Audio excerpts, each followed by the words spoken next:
Inilah rumah inap di Masjid Seberang Kaki.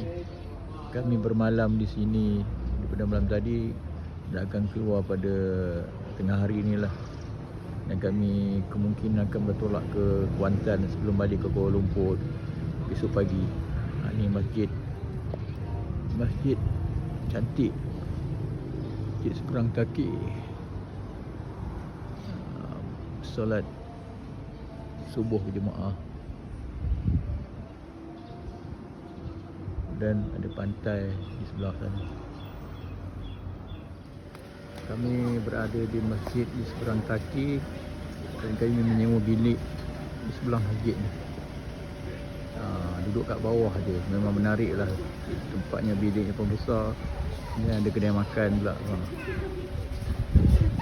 Ni dekat kedai makan dan ada laut. Menarik lah tempat ni, masjid ni, kawasan ni. Ni di Kuala Terengganu lah. Boleh tengok sunset sekejap lagi. Tu tengok sunset dah mula turun. Ni orang pesan kemah, tak tahu ada apa program ke besok ke.